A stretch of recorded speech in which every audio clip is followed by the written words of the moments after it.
Welcome back in, everyone, and thank you for staying with us tonight. We are joined by Walt Golett from the University of Maine and Matt Davis from the Maine Department of Marine Resources. Gentlemen, thank you so much for coming in tonight. You're welcome. I mean, where do we start? You guys are here to talk about sharks. Tell us everything about sharks that we can fit in this interview span. As I understand it, I was talking with Matt a little bit before the interview.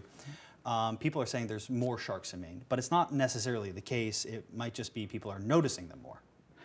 I think it depends on the species that you're talking about. The one I think that's on everybody's radar is white sharks, for obvious reasons. Yeah. They're close to shore, and you know, I think everybody sort of has a primal, instinctual, nervousness about white sharks. But to your question, and Matt can add to this, I would say it's probably a little bit of both. We definitely have a recovering white shark population, and that's due to conservation protections that were put in place for both the predator and the things that it eats, like marine mammals. And I also think Matt probably would back up the fact that, and especially in his position at Maine DMR, he's the point person for the people who observe these. And we have a lot more people on the water now than we probably traditionally have.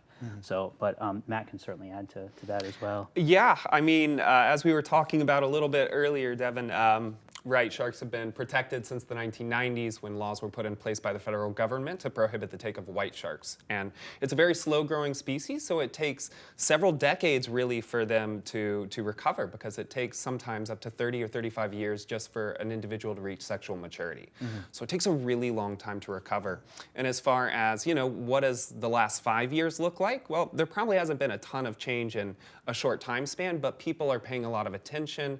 They're paying, there's a lot more eyes on the water. There's a lot more people that know to report these kind of sightings. And so I think we're hearing a lot more about them than maybe we did historically. Yeah, and as you said before, white sharks, also known as great white sharks, Yes. they've had quite a few years of bad PR, and we're noticing kind of a shift in the narrative about these sharks. Yeah, tell me a little bit about that. Yeah, I feel like there has been sort of a cultural shift. You see a lot more shark positive messaging in the media. Now, of course, there's always room to build upon that and make that better and keep moving in that direction. But I think as we learn a lot more about these animals from a scientific perspective and we get that knowledge out, people are more interested in them and a little bit less afraid of them than maybe they used to be. Yeah, so as we're noticing more and more of these sharks, not necessarily that there is more, we're just noticing them more, something that people are always concerned about. Is it dangerous? Do I have to worry about these sharks in the water? Do we? I mean, what I often tell people is white sharks have been here before we've been here. So they're part of the ecosystem. Yeah. They have been for hundreds of thousands or more years. And as I think Matt can allude to if you're interested, there are a lot of them here, and they're with us all the time. And so are they dangerous? I think the advice is pretty, I think the advice on white sharks is pretty ubiquitous in the sense that you do things to minimize your risk.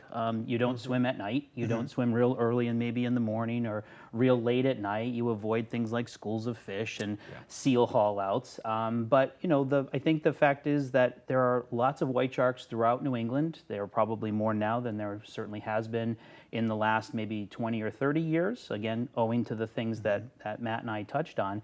And, the projects that they have going on off of the Cape, hundreds and hundreds of sharks have been tagged there, and tens and hundreds of thousands of people are down there swimming with them as well.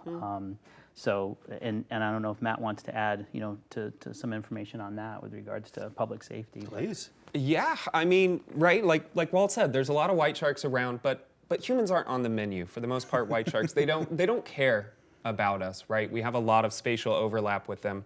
And of course, you can minimize your risk, right, by being safe as to where you swim, not swimming around bait balls, that is big groups of fish, where people are fishing, don't swim if you're bleeding. These kind of steps really can just minimize what is already an exceptionally small chance of having an unwanted encounter with sharks. But one thing I also like to tell people, entering the ocean in general, there is just inherent risk, right? You have to be careful of hypothermia, you have to be careful of drowning and all kinds of other risks. Sharks are a very much an afterthought in my mind when it comes to safety in the ocean. But You know, it's a wild environment. It's their home. It's like when you walk in the woods or when you get on the highway. You have to be careful. Yeah. And just being aware of your surroundings makes a world of difference. And one last thing I want to touch on, because we are running out of time. Sure. You were telling me about a few apps that people can keep track of sharks on, and just as a hobby, if they want to report a shark sighting even. Tell me a little bit more about those and where people can find them. Yep, so there are a couple different phone apps out there. I don't run them, but I know a lot of the people who do.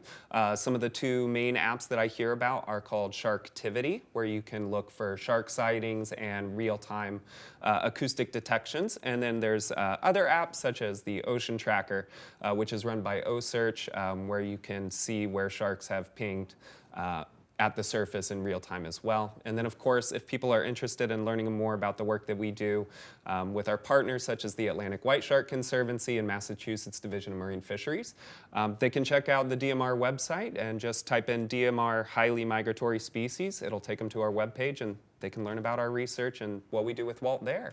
All right. Well, Matt, Walt, thank you so much for taking the time. Yeah. All right. We will be back with your full weather after the break.